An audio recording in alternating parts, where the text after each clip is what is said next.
உபாகமம் 7ஆம் அதிகாரம் 8ஆம் வசனம் 9ஆம் வசனம் சொல்லுது. ஒரு பேஜ் திருப்பினா வரும் பாருங்க.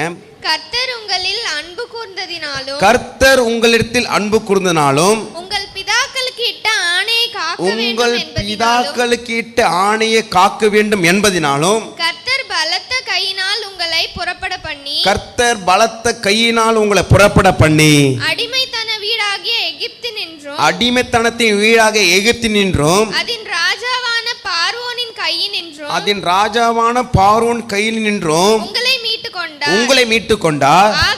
ஆகையால் உன் தேவனாகிய கர்த்தரே தேவன் என்றும், உங்கள் தேவனாகிய கர்த்தரே தேவன் என்றும், தம்மில் அன்பு கூர்ந்து தமது கற்பனைகளை கைக்கொள்கிறவர்களுக்கு அவர் 1000 தலைமுறை மட்டும் உடன்படிக்கையும் தெய்வம் காக்கிற உண்மை உள்ள தேவனாக இருக்கிறார். கரங்களை தட்டி மகிமைப்படுத்துங்க.